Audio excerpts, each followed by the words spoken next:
Hoy antes de empezar, un mensaje patrocinado.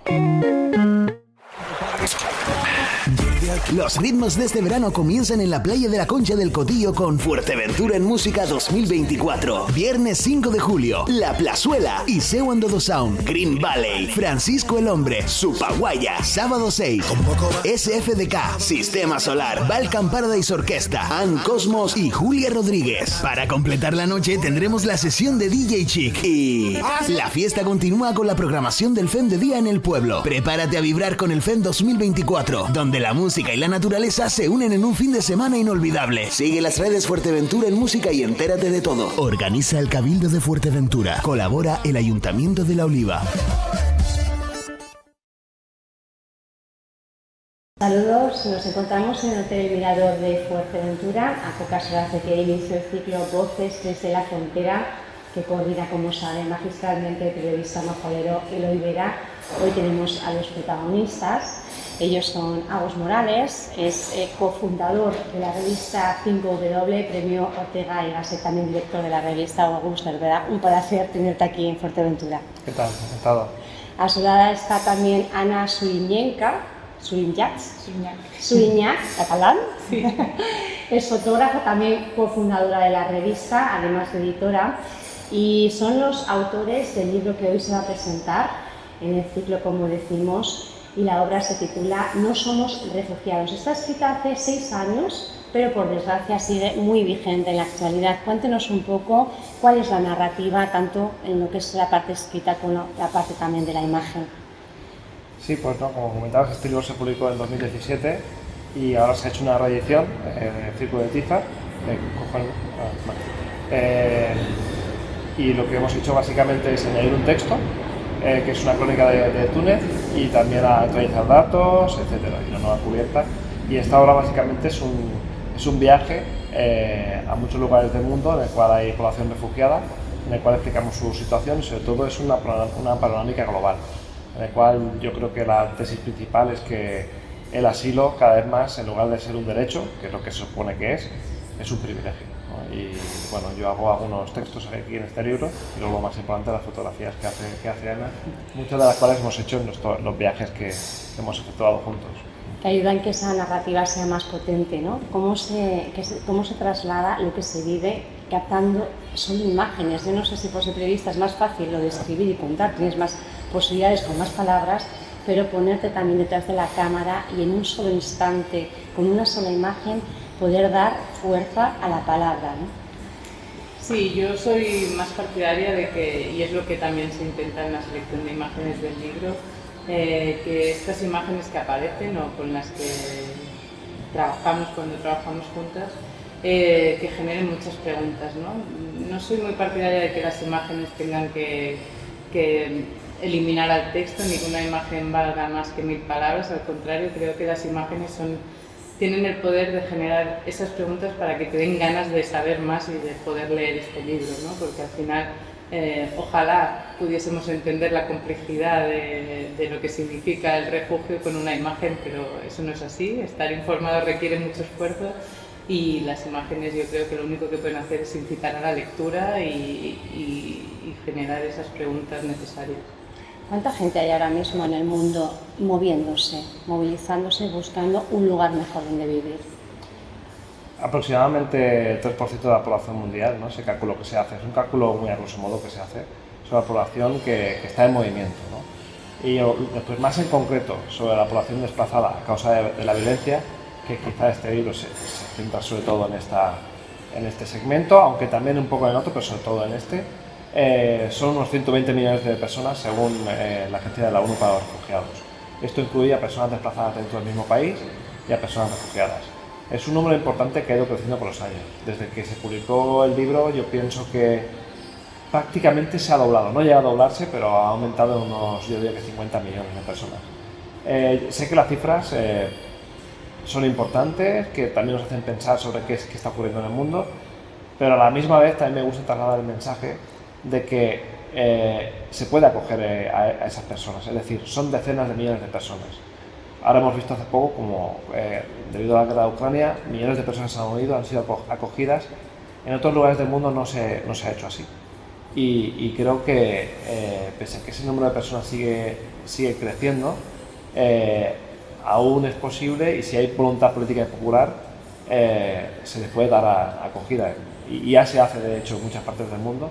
El problema es que, y eso se ve en el libro, se ve en Siria con Turquía, se ve Afganistán con Pakistán, como la mayoría de las personas que viven de las guerras son acogidas en países de renta media y renta baja, ¿no? Eso es otra de las realidades que quizás no tenemos tanto en la cabeza, que son importantes resaltar. Sí, no, de hecho en el libro una de las tesis principales, ¿no?, es que se habló mucho en los medios en 2015 de la crisis de refugiados, ¿no?, y al final lo que vivimos, especialmente aquí en Europa, fue una crisis de refugio, ¿no?, una crisis de acogida, porque los refugiados que llegaban aquí eran una mínima parte de todas las personas que, como decía Agus, se ven obligadas a dejar sus hogares por múltiples razones asociadas a la violencia. Entonces, para mí, bueno, para el libro, lo que hemos aprendido estos años trabajando es que la crisis, y lo ha demostrado el gobierno español con la guerra de Ucrania, ¿no?, el sistema de acogida está preparado para acoger. El problema es que la voluntad política no es la de acoger a todos los ciudadanos igual. Hablábamos de la importancia de los datos, ¿no?, para impactar, pero yo no sé si a nivel general lo que nos dedicamos más a la información más generalista nos estamos acostumbrando también aquí en Canarias, puerta sur de Europa, a hablar de cifras, ¿no? Se está perdiendo el relato, se está perdiendo por qué vienen, cómo vienen, qué es lo que sienten en el camino. Eso ustedes lo trasladan muy bien. Yo creo que es el punto de vista diferente y que hace quizá falta potenciar más, ¿no? Sí, yo pienso que eso, al final, bueno, el título del libro, que es No somos refugiados, si quieres, es una especie de manifiesto, de alguna manera, ¿no? Una frase que dice uno de los protagonistas del libro, que es Akram, un empresario sirio, pero que es como si lo dijeran todos y todas, ¿no?, de alguna manera. Y también ahí pues reivindicamos de alguna forma que desde el periodismo, si estamos hablando en este caso de migraciones, pues los protagonistas del relato son estas personas, ¿no? La mayoría de las veces que aparecen noticias, reportajes, etcétera, en los medios de comunicación, en realidad una noticia sobre migraciones lo que hace es referirse más sobre la supuesta sociedad de acogida, que a veces no lo es, que son las personas que se mueven, ¿no? Lo cual es una paradoja, ¿no?, de alguna manera. Y la misma crisis de los refugiados, se llamaba crisis de los refugiados, pero no hablaba tanto de la situación humanitaria de esas personas, sino que sobre todo se refería a la crisis interna de la Unión Europea para lidiar con esa situación, y fue cuando se originaron las denominadas cuotas, que luego se incumplieron y que sí que fue aquello una crisis para la Unión Europea. Entonces ahí hay yo creo que pequeños micro malentendidos y grandes malentendidos, que de alguna forma el libro yo creo que es una especie de, a través de la crónica, de reportaje, pero de deconstrucción de muchas ideas, ¿no? No sabemos algunas cosas cómo nombrarlas o qué pensar sobre ellas, pero desde luego hay algunas cosas que sí que hay que desmontar, ¿no? Y muchas de ellas se desmontan a través de historias reales. ¿Cuáles son, por ejemplo, pues, o titulares o realmente frases que se repiten tanto en los medios de comunicación como luego ya, digamos, en cualquier ámbito más común y que no es una realidad de la cuestión migratoria?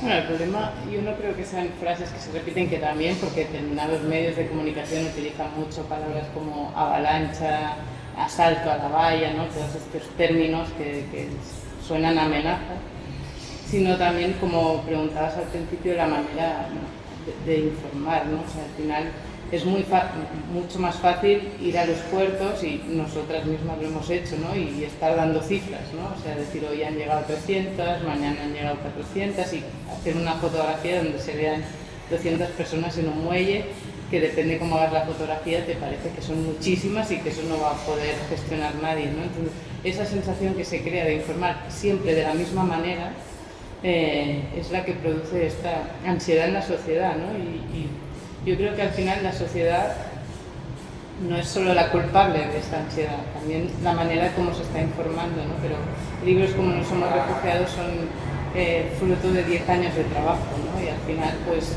estar 10 años documentando esos movimientos, pues hacen que el análisis sea muchísimo más profundo de lo que solemos ver en los medios de comunicación a diario, que no se dedica este tiempo por la propia dinámica de la actualidad a poder reflexionar sobre eso, ¿no? Entonces yo creo que también hay un problema en las dinámicas de comunicación, pero también en los grandes medios se hacen muy buenas piezas, lo que pasa que a veces quedan cubiertas por esa vorágine informativa que se convierte en cifras y eso causa una ansiedad que es lógica pero muy preocupante, lo estamos viendo en los resultados de las elecciones.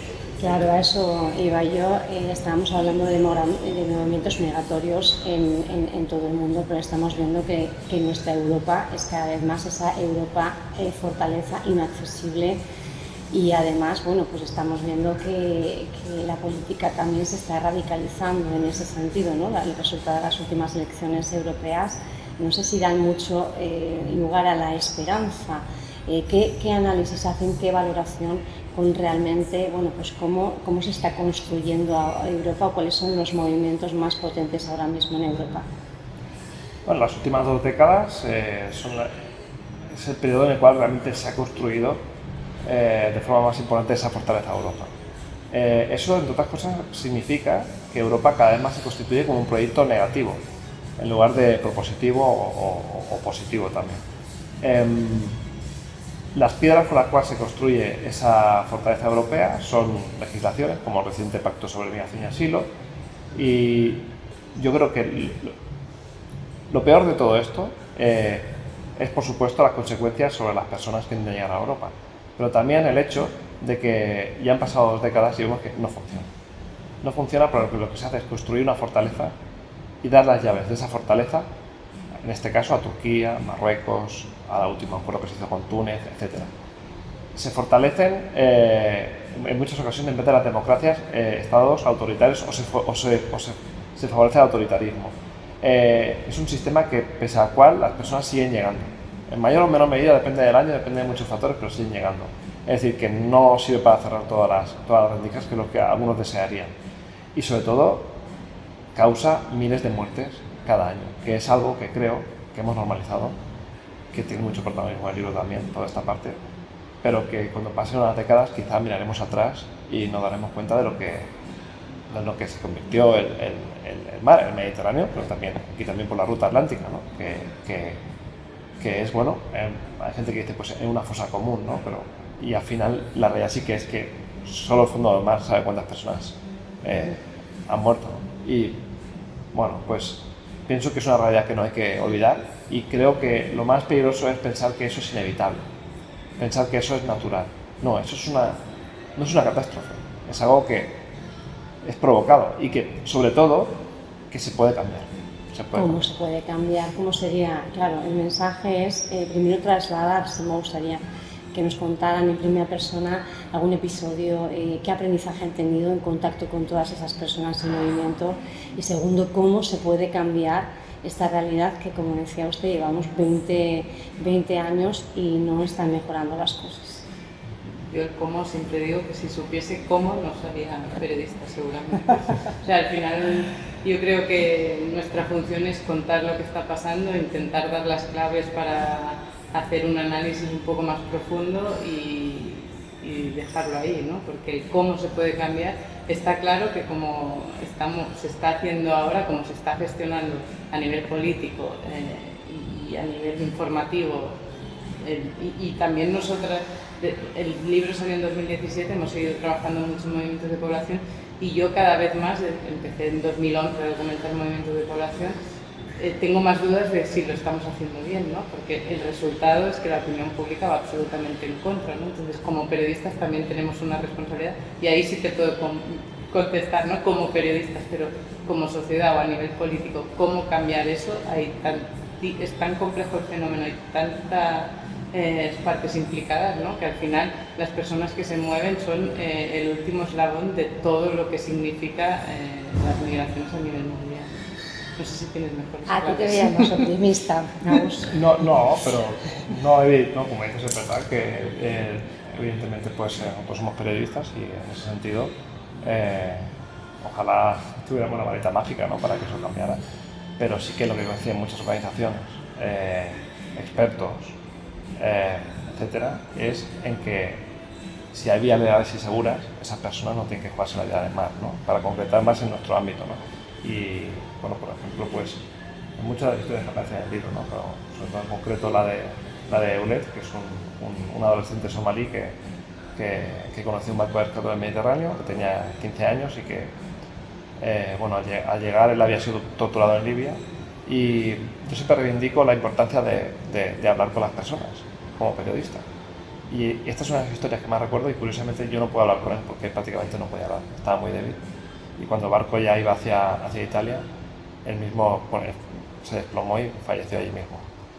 Y a mí me hizo pensar mucho su historia, porque en pocas millas náuticas entre Libia e Italia, bueno, eso estaba más cerca de Libia que de Italia en aquel momento el barco, pues ves la injusticia, ¿no? Que es el gran tema de nuestro tiempo.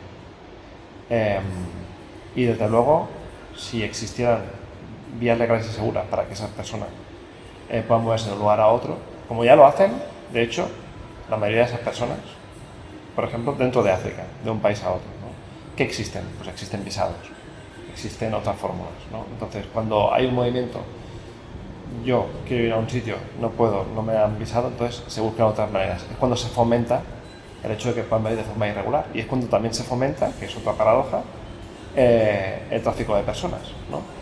Desde las mismas posiciones de las cuales se habla de que no debe llevar nadie aquí, a la vez también se habla sobre el tráfico de personas. Sin embargo, al no tener vías legales y seguras, lo que se fomenta es que esto exista, ¿no? Que es un negocio, efectivamente, que existe, que es real, pero que viene fomentado precisamente por eso. Es complejo, desde luego, pero a mí también me asusta el hecho de que la gente piense que es inevitable, ¿no? Que no hay soluciones, que no, sí que las hay. Son difíciles, hay que llegar a un compromiso. En la Unión Europea es muy difícil eso, cada vez más, porque es muy diversa, los Estados miembros tienen sus propios intereses, etc. Pero, bueno, en Ucrania vimos como había unanimidad para recibir a millones de personas. Pues ahora decimos, bueno, claro, porque eran blancos, porque pensamos que eran más cercanos, porque esto también habría que poner muchas comillas, etcétera, etcétera, de acuerdo. Pero hemos visto que logísticamente, y también hemos visto que es posible, y además la eficacia de la protección legal, que es la clave, yo creo, en materia de refugio actualmente, mucho más que la ayuda humanitaria, etcétera, es la protección legal. Pero se habla mucho, o sea, cuando decimos que desde 2015 o 2013 estamos hablando de vías legales y seguras, no es un mecanismo súper complejo, es lo que hacemos los europeos cuando vamos a África, poder pedir un visado y comprar un ticket de avión y llegar al sitio. Luego, si tú te quieres quedar a trabajar allí durante más de 6 meses, necesitas un permiso de trabajo y hay que también hacer burocracia, pero es factible. En dirección inversa no lo es. Entonces, son unas vías legales y seguras que ya existen, que hay que hacerlas en doble dirección, ¿no? Que es lo que no está pasando. De hecho, hace pues, un par de meses estaba en Senegal y, claro, los pescadores, ¿no? Tienen, bueno, aquí Pepe Naranjo, ¿no? Que es un gran periodista canario, vive allí y ha hablado muchísimo de esto, pero lo que sí se ve mucho, ¿no? Que hay muchísima gente que eran pescadores y que no están saliendo a pescar, o que cuando salen a pescar te dicen que hay un declive de la pesca brutal, ¿no? Mucho debido a los intereses de diferentes países, no solo europeos, en sus mares. Esta gente no saben qué hacer y dicen, pues antes de morirnos aquí de hambre, probamos el mar, ¿no? Entonces, y ellos decían que nos traten igual que el pescado, ¿no? Que el pescado lo vienen a recoger aquí, lo dejan llevar al mercado occidental, pues que nos hagan lo mismo, solo pedimos que nos traten igual que la mercancía que cojan, ¿no? O sea, no es tan complejo, yo creo, hay que ponerse de acuerdo y tiene que haber voluntad política, pero las vías legales y seguras no es un mecanismo que haya que inventar, ya existe, nosotros los tenemos. ¿Por qué la gente que tiene más sensibilidad con el tema migratorio, colectivos, periodistas también como ustedes, bueno, pues parece como que siempre el foco se pone en el Mediterráneo, en África, pero se olvidan siempre de Canarias? ¿Qué pasa en Canarias? Porque no está en esa orden primera, en la agenda también. Hemos visto a nivel internacional, Lampedusa, un montón de imágenes, pero parece que Canarias, no sé si no sabemos transmitirlo o nuestra realidad importa menos. Mira, recientemente estuve en Berlín en un seminario sobre migraciones con varios periodistas de varios lugares del Mediterráneo. Había un periodista griego, otro que trabajaba en Túnez, etc. Bueno, y se habló un poco, geográficamente se intentaba también contarlo desde cada parte, ¿no? Y yo fui, bueno, sobre todo a través de la revista 5W, por el libro que he escrito, etcétera, pero para hablar de España en general, pero en realidad también sobre todo el contexto de la Unión Europea, ¿no? Y se planteó eso de alguna manera, ¿no? Porque, claro, por ejemplo, desde Alemania sí que estaba la clave griega, ¿no? Que sí que es verdad que 2015, que fue el año que más se habló sobre este tema, sobre todo la ruta que más se abrió fue la oriental. Esto también en el caso de Alemania, como decía, coincide pues con que, como sabemos, durante la crisis financiera hubo aquella historia, ¿no? entre Alemania y Grecia todavía no cerrada, que también todavía resuena, ¿no? Luego también pues, la ruta Libia-Italia, con todo lo que ha supuesto también a nivel político, ¿no? Italia, etcétera, se ha seguido más, quizá resuena más también, ¿no? Y es verdad que lo que sería desde el prisma europeo el Mediterráneo occidental y la ruta atlántica no resuena tanto, ¿no? O incluso recientemente, cuando más se podría haber hablado, que fue justo después de la pandemia, 2020-2021, los países europeos estaban a otra cosa, sobre todo debido a la pandemia. Bueno, hay muchos factores ahí, ¿no? Pero luego también hay uno clave, y es que, claro, en el Mediterráneo central, por ejemplo, no había una operación de rescate financiada por los estados, ¿no? En el Mediterráneo central. En el oriental, pues, sobre todo como fue 2015, y luego, ahora ya no se habla tanto, pero fue aquel año. Entonces, por varios motivos, yo creo que no acaba de tener el mismo revuelo mediático, yo diría, partiendo de la base de que siempre suena de forma desigual, ¿no? Nos llega la misma historia durante un año o dos y luego parece que se olvida, ¿no? Pasó con Grecia y pasó también con el Mediterráneo central. Yo creo que esos son algunos de los motivos, ¿no? Luego también habría que ver en clave interna, yo en eso ya no soy tan especialista, en la Unión Europea, por qué eso ocurre, ¿no? Pero yo creo que hay algunas cosas que explican. No creo que sea porque desde aquí no se sepa explicar, o porque a nivel periodístico, si es un poco por donde va la pregunta también, hay periodistas extraordinarios en Grecia, en Italia, en España, que lo están contando, yo creo que mejor que hace unas décadas. Yo pienso que lo que falla más es el sistema y cómo la gente recibe esa información, ¿no? Que a veces parece incontrolable, ¿no? Con esa mezcla de redes sociales, digital, todo. Entonces cada vez hay más confusión, ¿no? Pero en cuanto a cobertura, reportajes, etcétera, se publican muchas cosas que son muy buenas, ¿no? Yo también creo que Canarias lleva muchísimo más tiempo, ¿no? O sea, las primeras pateras en Canarias, o la primera, no te sé decir, seguro lo sabes mejor. Más de 2 décadas. Sí. Pero llevan 20 años, o sea, la crisis de los cayucos de 2006, ¿no? Que ahí nos conocimos nosotros a grandes periodistas canarios que ahora se han convertido en amigos, como son Pepe Naranjo y Nico Castellano. Lleva mucho tiempo y no ha parado nunca, ¿no? Siempre ha sido, ¿no? Entonces, hubo un momento que Lampedusa fue un boom, pero hubo gobiernos determinados que han parado el boom y además ha habido grandes naufragios, porque Lampedusa salió en todos los medios y se puso en el foco con 2 grandes naufragios que hubo. Luego Grecia fue la crisis de acogida, lo que se conoce como la crisis de refugiados, es que iba directamente al corazón de la Unión Europea, literal, ¿no? O sea, llegaban 1 millón de personas, llegaron a Alemania, entonces eso llegaba. Y aquí yo creo que, bueno, que ha sido como, sí, ha habido picos, pero no ha habido un gran desastre, no ha habido no ha salido de un día para otro, ha sido una cosa que no ha dejado nunca. Y yo creo, viendo otras realidades, como son la italiana y la griega, que aunque nos quejamos mucho de cómo el gobierno español y cómo, ¿no?, el Estado ha gestionado todo esto, mal de mucho, consuelos de tontos, pero creo que el gobierno español ha gestionado mejor que el italiano y el griego en muchas ocasiones, ¿no? Entre otras cosas, salvamento marítimo, con todos sus propios, el propio GT de salvamento marítimo lo cuenta, ¿no? GNT, pero tiene un salvamento marítimo, rescata en el mar, ¿no? Es verdad que no lo hace activamente como lo hacía antes de 2018, pero sigue rescatando, ¿no? Está en todos los puertos. En cambio, en Grecia y en Italia han hecho negligencias muy fuertes, ¿no? Que han sido muy mediáticas porque son graves atentados contra los derechos de los refugiados, ¿no? Yo creo que también ha sido un poco esto, ¿no? Que no ha habido y no con eso estoy invitando a que haya un gran naufragio, pero que muchas veces, o Lesbos, lo que pasó en Lesbos, el incendio del campo de Lesbos, un campo preparado para 3.000 personas, que había 20.000 personas, y hubo una compañía canaria, que es Una Hora Menos Producciones, que hizo una obra de teatro que era Moria, donde lo cuentan perfecto, ¿no? Esas grandes vulneraciones de derechos humanos aquí nos han producido a ese nivel, cosa que habla también un poco bien de la acogida española. ¿Cómo les va la revista? Porque es una revista, bueno, pues un poco fuera de lo común, que es lo que tendría que ser el periodismo, pero es como una rara avis, ¿no? Dentro de, Sí. de lo que es el panorama de medios.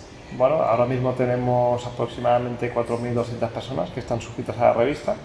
Es una revista que lo que hace es mirar al mundo, siempre con ese prisma, yo creo que centrado pues, en los derechos humanos, en temas como migraciones, clima, y sobre todo con esa propuesta narrativa, ¿no? De contar la realidad con espacio y sobre todo a través del texto y la fotografía. De momento sobrevivimos, que ya es mucho, pero animamos a la gente a que se suscriba y que siga siendo posible que se puedan contar historias así. Yo creo que es importante que tengamos el tiempo nosotros para contarlo y la gente para leerlo. Que eso es lo que hay que recuperar, yo creo.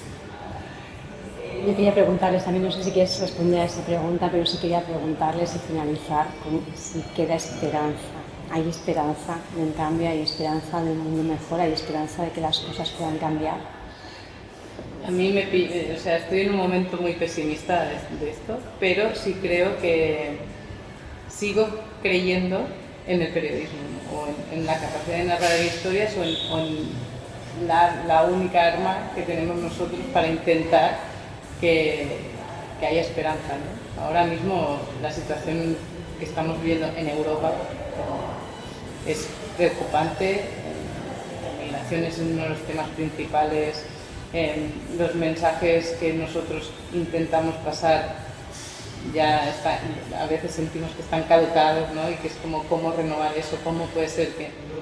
Pero yo sí creo que hay una mínima esperanza de que hay miles de herramientas narrativas, hay mucha gente especializada, ¿no? Agus lo decía antes, que hay periodistas muy especializados en este país en estos temas y estamos como intentando dar vueltas a cómo seguir contando esto, ¿no? Y una posible respuesta, yo creo, y esto también es una cosa que debatimos mucho en la revista 5W, es si nos hemos centrado demasiado en la gente que sufre esa vulneración de derechos humanos y hemos dejado de hablar de quiénes toman esas decisiones, ¿no? Porque es mucho más difícil hablar de quiénes toman las decisiones y cómo están tomando las decisiones.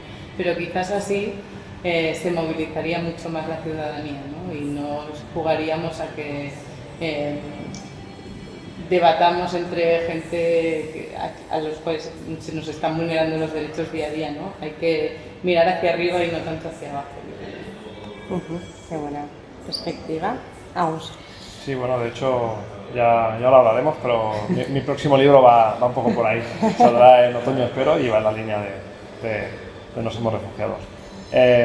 No, a ver, al final yo pienso que la esperanza hay que buscarla sobre todo en creer en la capacidad que tiene la sociedad de cambiar las cosas. La sociedad, no alguien de forma individual, que es un poco el mito individualista, ¿no? Yo creo que se ha instalado una especie de pesadumbre en nuestras sociedades que nos hace pensar pues, que las guerras son inevitables.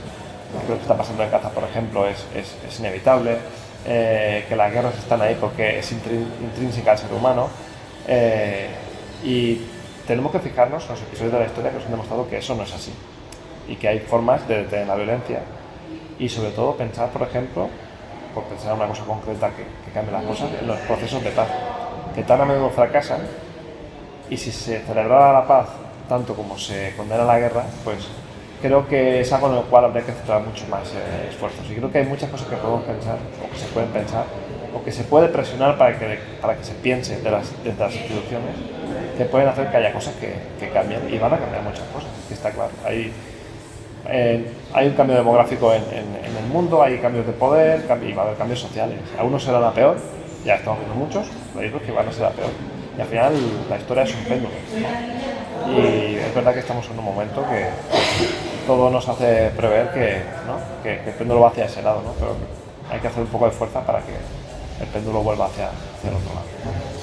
Les quería agradecer la entrevista y bueno, pues haber hablado de este fenómeno de forma tan cordial, tan natural y además dando el punto de vista tan humano como ustedes, acercándose a esos millones de personas que están buscando una vida mejor. Gracias por estar con nosotros. Muchas gracias.